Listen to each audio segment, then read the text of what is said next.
What's up everybody, Tom here with another video. Today we'll be talking about the latest stock market news for the week ahead that you should be looking at, and our technical analysis thoughts on the S&P 500, Nasdaq, Apple, Tesla, and the volatility index for the week ahead. Last week we saw a quadruple witching hour event.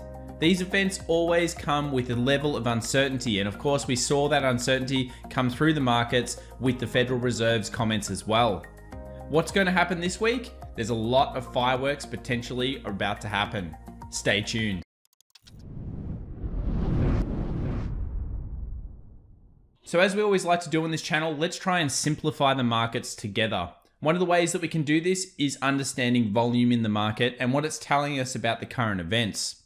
So we saw a massive spike on Friday in volumes on the S&P 500. And this is to be expected around these quadruple witching hour events. We have a lot of expiration and a lot of new contracts being opened, and of course, a decent amount of sector rotation. Now, generally and traditionally, the Thursday and the Wednesday are high volume days. In fact, sometimes the highest of volumes of days. But the Friday, because of the nature of the sell-off as well, was an incredibly high volume event. This is bigger than normal in terms of what's been happening recently. And when we're talking about a quadruple witching hour event, we're basically talking about the expiration of futures, options on stocks, and indices. The event can, of course, drive swings in prices, and often you see a bit of a swing the week before and a swing the week after. When we take a look at what happened on the heat map last week on Friday, it becomes clear that there was still a decent amount of sell-offs in the tech sectors, and that of course that was led by Apple in this case. Now, why was it led by Apple? I think a lot of it was that buy the rumor, sell the news. Apple disappointed with their news, and it was already a very, very heavily overbought stock. That's now broken past a key support that we'll be looking at in the technical analysis charts in just a few minutes. And I think it drives a lot of sentiment for what might happen this week. When we talk about the rest of the sectors, of course, last week we did see a bit of a pickup in the healthcare sector. And I've been mentioning this on the channel for a while, that I think it was a bit of an unloved sector after its initial burst up, of course, in March. It really lagged the rest of the market from that point and actually fell off as people rotated into the other stocks. And this is what happens in the market. When we're looking at these types of things, we want to see the rotation going through the charts all the time. Another thing that I think might be worth bringing up is a 3-month heat map of the markets. Now, interestingly, we all look at the tech stocks as doing the best over the last 3 months. But I think it's funny that Warren Buffett's company, Berkshire Hathaway, is now up 21.42% when we're looking at only a 22.2% gain in Apple over the last 3 months. So that's pretty crazy when you think about the fact that we all talk about the tech and how that's been the doubling market. And really in the last 3 months, we've now got almost negative results on Microsoft, Google, and of course Facebook is not doing that well either in the last 3 months overall. So there might be some value actually coming back into the tech stocks over the next week, especially if we see the next support be picked up after the sell-off on Friday and that event. In terms of fear and greed indices or indexes, I still think that the best thing to look at is always going to be put-call ratios. Why do we look at put-call ratios? Well, I think it's a good example of when people don't expect something, it often happens. And I guess that's that take on Warren Buffett's fear and greed kind of ideas. In my opinion, whenever the market is not expecting something and it goes radically to one direction, it usually does the opposite. Look over here during the March puts, and you'll notice that when we hit the bottom of the market, put-call ratios got a massive high. Recently, of course, we talked about how they got really, really low during that euphoria standpoint, and that we have some type of median level that gets hit between the 0.8 and the 1. So at this point, we haven't really made it back up, even during the quadruple witching hour event, to the 0.8. If that does get hit though, and we're finding a key level of technical support, you can put these types of things together to get a bit of an idea of whether the market's finding support or not, and whether the market is potentially trapping many people into a certain idea. Remember, Wall Street makes money when unfortunately we often don't make money, and that's the nature of the market. Someone makes money and someone loses money on pretty much every transaction overall. When we're talking about the VIX has been still decreasing, and it's expected throughout these events. Now, a lot of people have said, oh, why is the VIX decreasing and the market's decreasing at the same time? The VIX is still historically very, very high. For the market to be moving 1% is not an extreme movement for the VIX. And yes, it went up and then it went down, and we're looking at it from a big perspective. But overall, there's a whole bunch of things at play here, especially during these quadruple witching events. We still continue to think that the market will basically go down and then the VIX will spike. The market will go down and the VIX will spike, especially if we get through this support, which we're looking at right now on the markets. So the VIX is going to be one of those ones that you want to look for. If it obviously breaks past now the 28.8 to 29 level, then we'd expect a huge spike up in the VIX, potentially upwards all the way of 30, kind of 3 to 35 range. And at this point, it's sitting right on its support. So we think that the VIX might not go that much lower. But again, the risk is to the upside in terms of what's going on with the volatility in the markets right now. I think the more interesting charts are actually the big stocks in the market, but we'll have a look at the dollar index. So the dollar index continues to be kind of range bound within this area. If we go down to a 4-hour chart, we notice here that the market has been finding very, very, very strong buying support for dollar at around 92.80. Every time it gets down to this 92.80, we've seen buying pressure, and we've seen a lot of consolidation recently around here. So what I would do is drop it down to the 1 hour and understand, is there a pattern here? And a few people might be saying, looks like a double bottom. It certainly does. We've got basically our two lows here, and we've got our peak here. And then of course, we've got the market testing that as of Friday. It breaks through here, it really signals a little bit of buying pressure, at least on the smaller time frames, such as the hour here on the dollar index. So it also points out why top-down analysis is really good. You often start at the monthly, weekly, daily, bring it down and recognize key zones. I'm sure a lot of people will recognize now that this 92.80 has been heavily bought, and it's clearly a zone of buying pressure. When we look at copper, copper has actually broken to a new high. Again, during phases of market crashes, usually copper will actually sell off. That's what makes me think this is more corrective, and of course it's more corrective in terms of the tech stocks right now. Now, it's been mentioned in the comments a few times that of course a lot of this copper price increase could be China purchasing copper and putting pressure on prices.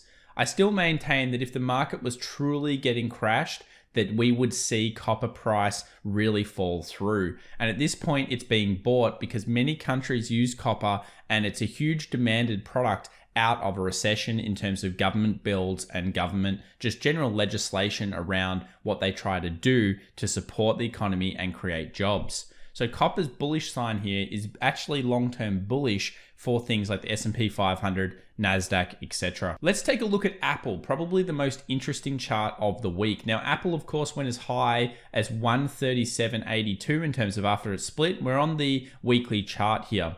It's on as low as 106 now as of Friday's close. Let's just quickly look at the monthly and put it in perspective. So if we take a look at the monthly, you'll see here that all of last month's gains have now been wiped off the market. We're still very, very far away, of course, from the 80 level where previous resistance was found, but we've certainly wiped off quite a lot. And this is a lot of money when we consider that Apple got well over $2 trillion in valuation.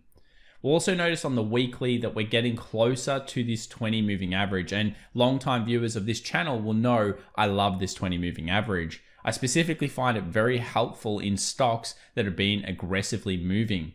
So right now we have previous resistance around this $100, and we've got the 20 moving average sitting right on the psychological $100 level. We go down into the daily, and it becomes even more apparent that this was a pretty key critical break for the market. Firstly, we got through the 50 EMA, which is this blue line here. We also got through the market structure point that was around this point here. And what we talked about is that on the 4-hour, if we were to break low past this point here, it would really signal further selling pressure into the $100. So why is this such a key critical break? Well, not only is it breaking through the 50 EMA on, of course, the daily, but take a look at this. If the market now goes back up and tests the previous lows of around that 110 zone, we're going to be hitting a 20 moving average on the 4-hour and a 200 simple moving average on, of course, the 4-hour as well. Both of those will then act as dynamic support, and that's actually a key point where usually the market will find resistance and then sell back off. So $100 becomes a very clear kind of range. And I've seen some people mention, of course, 97, but at this point, where that previous resistance is here on the left could act as a very nice level of support, considering we've also got the 20 moving average. Let's take a look at Tesla. Tesla is the one that's bucking the trend. Most other tech stocks, most other stocks that have been, of course, heavily bought have been sold off. Now, Tesla has the battery event, of course, on the 22nd of September. There's a lot of hype and anticipation for this event.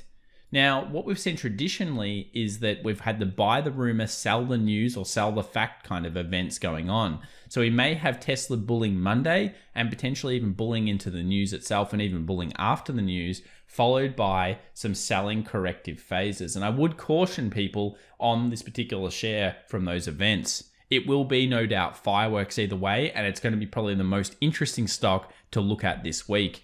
We're pretty much still looking at 388, 390 level as support, where previous resistance and support kind of acted, and it came off the first level, which is the 2 moving averages and the previous resistance acting as support. So Tesla's very bullish in sentiment right now, but it's one of those ones that there's going to be huge market volatility. The implied volatility of this stock will be huge, and the range is going to be no doubt very, very massive, at least 10 to 20% potentially in one day. Let's go over to the S&P 500. What are we seeing there? Well, the S&P 500 is still moving down. We're basically testing that 3,300 zone. 3,320 has acted as some support, and we'll talk about that on the smaller timeframes. But on the monthly, we're still potentially targeting this 3,200 zone. This is where the monthly S2 is. If we have a look at the monthly S2 pivot from a weekly perspective, I'm just going to put a line through this point here. And I think you're going to see something that I'm seeing, which is previous body closes right around that 3,200, a psychological level, a 20 moving average right around there. Remember, this will flatten off if we see the market continue coming down because it's an EMA, and of course it's weighted on the last few candles the most, and then of course the last move. So all of this will be sitting right on the 3,200 if the market was to come down. And I think it's a pretty key zone for the S&P 500 for the week ahead if we were to go lower. It pretty much will fill this range. Generally, you see a market find a critical point, then once that critical point is broken, it will move to the next critical point, and it can do so quite quickly. Let's take a look at the futures on the S&P 500, and then we'll just have a quick look here at the actual market. So if we have a look at the actual market, you'll notice that the actual market closed low and then bought up in the final couple of hours, followed by a small little amount of sell-off. So it actually closed to a new low on at least the 1 hour. If we have a look at the 4 hour, we did not see necessarily the market close right at the point of the low. It closed again a little bit higher. This is important. I would have rathered that the market closed at the low. That would be more bearish in terms of sentiment. We've got a 20-50 cross here on the real market, another key zone. Have we had a 20-50 cross on the 4 hour on the real market for a long time?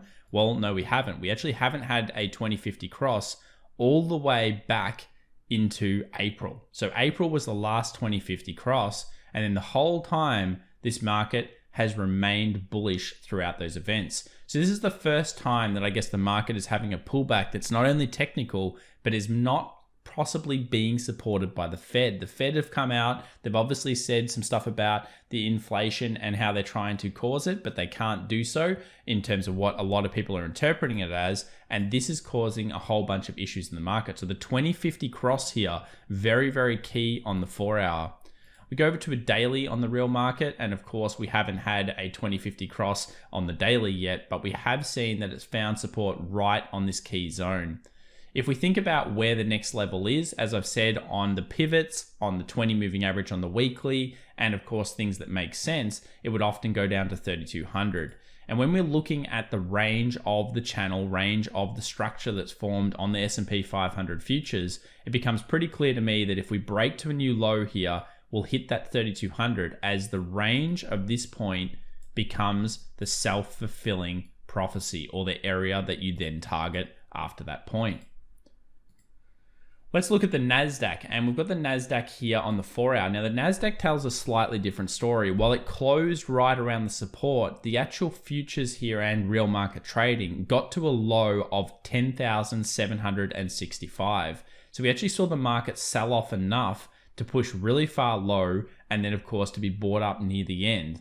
Now, if the market does sell off this point, which is pretty much the point you want it to sell off, then it will continue to go down for the distance. And what's the distance? we're looking at, of course, the range of the channel or the range of this market structure. And that becomes the self-fulfilling prophecy down to about 10.4, and 10.4 is where previous support is. If we actually put a horizontal line across this level, notice here, support, support, potential support again. I always like it when the market proofs a point. If it proofs a point where we have key market structure, and then when it breaks through, it goes to that level, that's awesome, guys. That's exactly what we're looking for in the market. That's the type of thing that always makes me excited about trades. So in this case, we've got it basically coming back to the point where we'd expect it to find resistance. If we dial into the 1 hour, what we'll notice is that we had a decent amount of bullish pressure there in the last couple of hours of trade. And again, how key this point is, previous supports now could act as resistance. We've obviously got a 20 moving average here on the 1 hour just above. And if it sells off this point, especially if it makes a new low, it pretty much instantly signals going and testing at least the 10.5 into the 10.4. Now, if we see the market bounce this week and find strength, I'd be looking at this 11.2 area on the Nasdaq. If it breaks through there and goes bullish, we pretty much are going back into the highs of the market. I'm not sure if that's going to happen. I mean, obviously in this market, anything can happen, but pretty much 11.2 would be a key critical zone for you to look at. And a break above that would pretty much signal back into the previous highs. If we continue to see like the market come up like this, find resistance and then sell off, especially when it makes a new low, that's signaling further movements down to the 10.4, 10.5 zone. And then at that point, we would expect the market to be bought up just due to the 20 moving average on the weekly for the Nasdaq. And of course, all the other reasons that we've mentioned in several videos last week. So what's happening on the news in terms of the week ahead? Well, we've got Fed Chair Powell doing another speech, and we've got basically a testify. We've got cash rates coming out for different countries, and we've got a whole bunch of Fed and Mnuchin later on as well on Friday. So it's a lot of Powell this week in the news. Just like last week, the Fed was coming out. This week, we'll have to see whether the Fed can potentially calm the markets. Obviously, they're not very confident in what the Fed was saying last week. Quick summary on gold and silver. We're still in the blow-off phase. We're still continuously on gold over here, making a series of lower peaks as we're going through. 1920 remains a key level of support for gold. And if we break through there, we'll be breaking through a 50 daily moving average. And I think that will really signify further selling pressure down into the 1880. You'd be wanting to look at dollar index because even though gold might be bullish long term due to the Fed and due to all these other things, obviously if the US dollar does go up, it's going to hurt gold versus US dollar trades, and we might see it as low as down in these points. Silver on the right side here is doing a very similar thing, except in this case around that 2650 has been key levels of buying pressure. We can see here that there is not that many daily closes under that zone. In fact, there's wicks under that zone going as low as 26, but all the levels have been bought off. So 26 has been bought off each time it's gone down to, and the body closes have all been around that 2650. So for buying pressure, that's what you're looking at. For a clear break high, you'd be wanting to see a close daily above the 28 zone, and we have not seen that for quite a while since the blow-off event. So gold and silver still remain relatively bullish, but of course it all depends on what the US dollar is going to do this week, whether they remain so. We hope you enjoyed this video. If you did, please remember to subscribe and hit the alert box. We're doing a whole bunch of live streams this week, of course, starting with the Monday bell. So make sure you join us. We're getting some amazing numbers, and I just want to thank each and every one of you out there. Also, a quick reminder, we're approaching 20,000 subs thanks to the community, and we'll be giving away $500 just for being a subscriber. And of course, if you check us out on one of the socials down below, that'll help us out as well. Thanks very much. Happy trading this week, and good luck to each and every one of you. Bye for now.